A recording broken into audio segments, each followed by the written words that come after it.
अब हम देखते हैं कि यंग जैसे ही ब्रिज पर खड़ा होता है गुनाम उस पर गोली चला देता है जिससे वह नदी में गिर जाता है। उसके बाद हम देखते हैं कि यंग के हाथ में गोली लगी होती है और वह नदी से बाहर निकलकर एक कोने में छुप जाता है। फिर वह वहां पड़े कपड़े उठाकर चेंज करता है और छुपते छुपते उस जगह से बचकर चला जाता है। इसके बाद यंग नोह के घर आता है। तब तक उसकी हालत बहुत खराब हो जाती है जिससे वह बेहोश हो जाता है।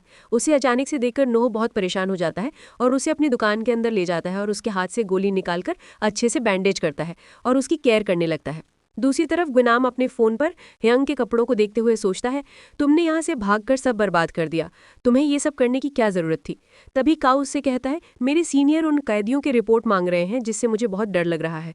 गुनाम कहता है, तुम उनसे कह देना कि ये सब एक्सीडेंट था, तुम्हें ज्यादा सोचने की जरूरत नहीं है और याद रहे ये बात बाहर नहीं जानी चाहिए। तो काउ कहता है, फिर हम यंग का क्या करें। ये सुनकर गुनाम हंसते हुए कहता है, यंग ने यहाँ से भागकर मेरे प्लान को बर्बाद कर दिया है, अब मुझे उस कमीने को ढूंढना होगा। तो काउ पूछता है, क्या मैं इस बात को मीडिया में फैला दूं। ये सुनकर गुनाम गुस्से में कहता है, मैंने तुमसे कहा ना ये बात बाहर नहीं जानी चाहिए, क्या तुम्हें समझ नहीं आया। गुनाम को गुस्से में देखकर काउ डर जाता है और उसे सॉरी कहता है। गुनाम पूछता है, क्या तुम्हें मुझ पर भरोसा नहीं है। जब मैंने कहा कि मैं तुम्हारे सीनियर से बात कर लूंगा तो ये मुझ पर छोड़ दो। फिर काउ वहां से चला जाता है। इधर यंग सपने में अपने पास्ट और गुनाम की बातों को याद कर रहा होता है। तभी उसे अचानक होश आता है। तभी वहां नोह खाना लेकर आता है और उठने में उसकी मदद करता है। फिर नोह उससे पूछता है, तुम कैसे हो। यंग कहता है, माफ करना, मेरी वजह से लास्ट नाइट तुम्हें परेशानी हुई। तब नोह उसे फूड खाने को कहता है और बोलता है, इसमें परेशानी की बात नहीं है, अगर तुम गुंडा बनकर आते और मुझे डरा कर यहाँ रखने को कहते तब भी मैं तुम्हारी मदद करता। मैंने बहुत बार जेल जाकर तुमसे मिलने की कोशिश की थी, पर वो लोग मुझे तुमसे मिलने भी नहीं देते थे और ना कोई वजह बताते थे, जिससे मुझे लगा था कि तुम किसी परेशानी में हो और मुझे तुम्हारी फिक्र होने लगी थी। ये सब सुनकर यंग कहता है, मुझे माफ करना, मेरी वजह से तुम्हें परेशान होना पड़ा। नो कहता है, इसमें परेशानी वाली बात नहीं है, तुम यहाँ रुक सकते हो क्योंकि तुम्हारी हालत देखकर समझ आ रहा है कि तुम कितनी परेशानी से यहाँ पहुंचे हो। यंग बोलता है, मेरे यहाँ रहने से तुम्हें बहुत परेशानी हो सकती है। नो बोलता है, ऐसा नहीं होगा क्योंकि तुम खुद यहाँ नहीं आए हो, तुम्हें भगवान ने भेजा है ताकि मैं तुम्हारा साथ दे सकूं। फिर नो यंग को एक मोबाइल देता है और कहता है, ये बात हमारे बीच ही रहेगी। फिर नो जाते हुए उसे खाना खाने को कहता है। इसके बाद यंग तैजिन वाली जगह पर जाता है और उसकी फोटो देखकर इमोशनल हो जाता है। फिर वह इंटरनेट पर किम के बारे में सर्च करने लगता है, जिसके बाद यंग किम के पास जाता है जहां वह टैक्सी से निकलकर अपने घर जाने लगता है।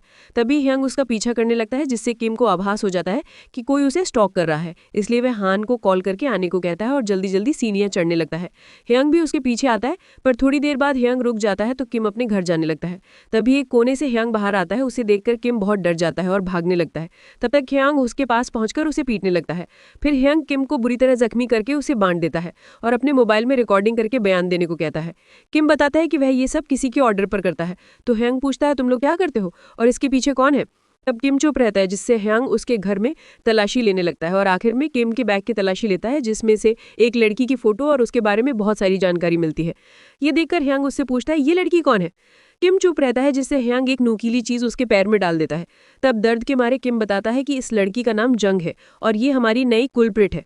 ये सुनकर ह्यांग को कुछ समझ नहीं आता तो वह उसे सब बताने को बोलता है। तब किम बताता है कि वो लोग अपने क्लाइंट के गुनाह को छुपाने के लिए अलग अलग लोगों को ढूंढकर असली अपराध का गुनाह उन पर डाल देते हैं, इसलिए वो लोग इनकी सारी जानकारी निकालते हैं ताकि गवाही के लिए पेश कर सकें। ये सुनकर ह्यांग पूरे गुस्से में पूछता है, इसके पीछे कौन है।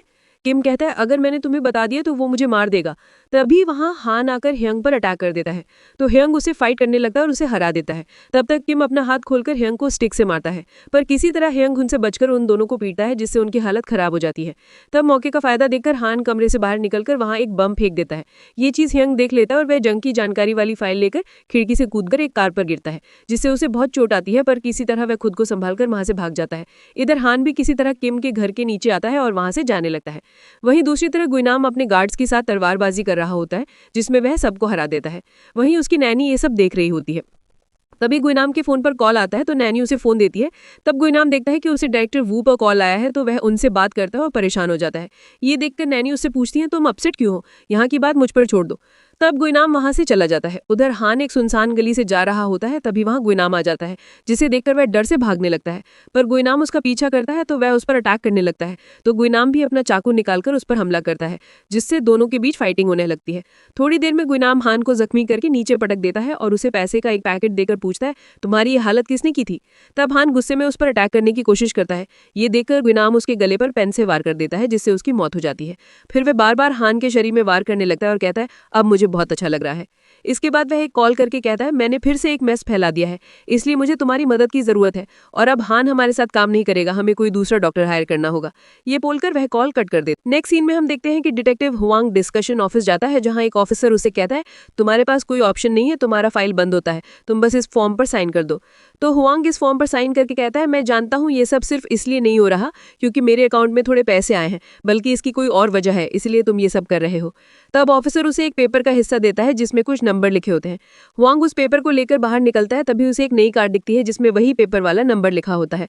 तो वह वहां जाता है और कार को चेक करने लगता है। तभी गुइनाम कार का शीशा नीचे करके कहता है, मैं जानता हूं तुम मुसीबत में हो, इसलिए मैं तुम्हारी मदद करने आया हूं, पर इसके बदले में तुम्हें भी मेरे लिए कुछ करना होगा।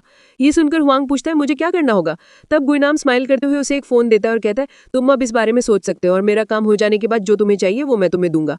फिर गुइनाम वहां से चला जाता है। दूसरी तरफ हम देखते हैं कि ह्यांग नोह को किम का बयान सुना रहा होता है, जिसे सुनकर नोह को कुछ समझ नहीं आता और ह्यांग से पूछता है, ये किस बारे में बोल रहा है? तब ह्यांग उसे जंग की फोटो दिखाकर बताता है कि इस बार ये लड़की इनकी शिकार बनने वाली है। जैसे इन लोगों ने मुझे फंसाया वैसे ये इसे फंसाने की कोशिश करेंगे, पर मुझे तो लगता है इन लोगों ने अपना प्लान शुरू भी कर दिया है। ये सब सुनकर नोह इमोशनल हो जाता है और ह्यांग को हक करते हुए कहता है, मुझे माफ कर दो, पहले मैंने तुम्हें गलत समझा था और अब मुझे समझ आ गया है कि तुम बेकसूर हो। तब ह्यांग उससे कहता है, इसमें तुम्हारी कोई गलती नहीं है, और उससे अलग होने की कोशिश करता है, पर नोह फिर भी उसे नहीं छोड़ता, जिससे ह्यांग के चोट पर लग जाती है। तब नोह उसे छोड़ता है, जिसके बाद वह वहां इलेक्ट्रिसिटी के सामने से कंप्यूटर वगैरह बनाने लगता है। दूसरी तरफ पार्क गार्ड को समझाता है, हमें सारे कैदियों के बारे में इन्वेस्टिगेशन करना होगा क्योंकि वो लोग अचानक से गायब हो गए हैं। गार्ड कहता है, मैंने कहा है तुम्हें ये सब करने की जरूरत नहीं है क्योंकि वो लोग सेफ जगह पर हैं, उन्हें रेस्ट की जरूरत थी, इसलिए उन्हें अलग जगह पर रखा गया है। पार गुस्से में कहता है, ऐसा है तो उन्हें हॉस्पिटल भेजना चाहिए था, कहीं और नहीं, और इसके अलावा हमें ह्यांग के बारे में भी पता करना होगा कि वो यहाँ से भागने की कोशिश कैसे कर सकता है। तभी काओ का मैसेज आता है तो पार्क काओ के कैबिन जाता है जहाँ हुआंग पहले से बैठा होता है। तब पार्क काओ को समझाता है, हुआंग को स्पेशली ह्यांग के बारे में इन्वेस्टिगेशन करने के लिए भेजा गया है, इसलिए तुम इसकी मदद करो, इसे जो चाहिए वो सब बताओ। तब पार्क कहता है, लेकिन हमें पहले कैदियों के बारे में सोचना चाहिए। काओ कहता है, मैंने ही गार्ड को ऑर्डर दिया है कि ये करने की जरूरत नहीं है, इसलिए जितना कह रहा हूँ उतना ही करो। फिर पार्क हुआंग को ह्यांग के रूम में ले जाता है, जहां जाते ही हुआंग अपनी इन्वेस्टिगेशन शुरू कर देता है और देखता है कि वहां एक टाइम टेबल बना होता है। ये देखकर हुआंग पार्क से कहता है, तुम लोगों को उस पर ध्यान रखना चाहिए था, उसकी टाइम टेबल फिक्स थी। फिर पार्क बताता है, ह्यांग के पास तो कोई फैमिली भी नहीं थी, आखिर वो यहाँ से भागकर करेगा क्या? तब हुआंग ह्यांग के बेड के नीचे से एक बॉक्स निकालता है जिसमें उसका बनाया प्लान होता है। ये देखकर हुआंग स्माइल करने लगता है तो पार्क उससे वो पेपर्स छीनने की कोशिश करता है, पर हुआंग अपना हाथ पीछे कर लेता है, जिससे पार्क कहता है, तुम्हें जो करना है करो और उसे पकड़ लो। ये बोलकर वह वहां से चला जाता है। इधर हम देखते हैं कि जंग अपने पार्लर में काम कर रही होती है, तभी वहां उसकी बेटी अन्नी आकर उसे किराए की रसीद देती है, जिसे देखकर वह परेशान हो जाती है, फिर अपना काम करने लगती है। वहीं दूसरी तरफ गुइनाम अपने सिस्टम रूम में जाकर जंग पर नजर रखने लगता है और सब कुछ देखता है कि उसके पार्लर में कौन आता है और कब आता है वगैरह वगैरह। इधर ह्यांग भी जंग के पार्लर के पास आता है और एक सीक्रेट कैमरा लगा देता है। फिर नोह की दुकान के पास जाता है और वहां पर नोह से इलेक्ट्रॉनिक की टूटी फूटी चीजें मांगकर उन्हें अपने काम के लिए इस्तेमाल करता है और कई सारे स्पाई कैमरे बनाकर जंग के पार्लर के पास लगा देता है। ये सब देखकर नोह उसे अपने छुपाए पैसे देते हुए कहता है, तुम इसे रख लो, मुझे पता है इन टूटी हुई चीजों से कुछ नहीं होने वाला है। यंग कहता है, तुम पहले ही मुझे यहाँ रखकर बहुत मदद कर रहे हो, इसलिए पैसे देने की जरूरत नहीं है। नो बोलता है, क्या पता ये पैसे मेरे पास से चोरी हो जाए, इसलिए तुम इन्हें अपने काम में लगाओ। तो ह्यांग उससे पैसे ले लेता है। इसके बाद हम देखते हैं कि ह्यांग नोह की दुकान पर बैठकर कंप्यूटर में जंग की सारी एक्टिविटी देख रहा होता है। तभी वहां सोही आती हो पैसे ढूंढने लगती है। उसे देखकर ह्यांग सोचता है ये चोर है, इसलिए वह उसे पकड़कर मारता है। इतने में वहां नोह आता है तो ह्यांग बताता है, ये लड़की तुम्हारी दुकान में चोरी करने आई थी। तब नोह डरते हुए कहता है, ये मेरी बेटी सोही है। फिर ह्यांग डरते हुए सोही से सॉरी बोलता है तो नोह उनका इंट्रोडक्शन करवाते हुए बताता है, ये वही है जिससे मैं जेल में मिला था। सोही बोलती है, फाइनली आपका बेटा आ गया। ये बोलकर वह वहां से जाते हुए ह्यांग से कहती है, बाहर आओ, मैं तुमसे बात करना चाहती हूँ। तो ह्यांग उसके पीछे जाता है और उसे सॉरी कहता है। सोही कहती है, अगर तुम यहाँ रहना चाहते हो तो तुम्हें रेंट देना होगा, नहीं तो तुम यहाँ से जा सकते हो। तो ह्यांग पूछता है, मुझे कितना रेंट देना होगा? सोही के अमाउंट बताने पर ह्यांग पैसे निकालने लगता है। तब सोही उससे सारे पैसे छीनकर कहती है, मैं हर हफ्ते रेंट लेने आऊंगी। तो ह्यांग वहां से जाने लगता है। तभी सोही उसे एक मुक्का मारकर कहती है, अब हिसाब बराबर हुआ। जिसके बाद ह्यांग वापस दुकान आता है। तब नोह पूछता है, क्या सोही ने तुम्हें मारा? ह्यांग झूठ बोलता है, नहीं, वो मुझे क्यों मारेगी। तब नोह पैसों के बारे में पूछते हैं। ह्यांग कहता है, हाँ, वो मुझसे रेंट मांग रही थी तो मैंने दे दिए। तब नोह कहता है, ये मेरी वजह से हुआ है, मैंने ही उसकी परवरिश ठीक से नहीं की। दूसरी तरफ हुआंग पार्क को मुराडा के घर ले जाता है। क्रैक मारी हुई बॉडी दिखाकर कहता है, इसे ह्यांग ने मारा है। पार्क कहता है, ये तुम इतने यकीन से कैसे बोल सकते हो? तब हुआंग उसे एक फोटो दिखाता है जिसमें एक आदमी होता है पर फोटो साफ नहीं होती। तो पार्क कहता है, मैं ये बात नहीं मान सकता क्योंकि ये फोटो साफ नहीं है। इधर एक लड़के का मर्डर हो जाता है जिसे ग्विनाम अपने स्टाइल में इन्वेस्टिगेशन करता है और सबूतों को बदलने की प्लानिंग करने लगता है। उधर हैंग रात दिन करके जंग के पार्लर पर नजर रखने लगता है। तभी उसे एक दिन कुछ सस्पिशियस नजर आता है और वह जल्दी से उसके पार्लर जाता है और अन्नी से पूछता है, तुम्हारी मॉम कहाँ है? अन्नी बोलती है, किसी का फोन यहाँ रह गया था तो मॉम फोन देने गई है। ये सुनकर हैंग समझ जाता है कि ये जरूर उन्हीं लोगों की चाल है।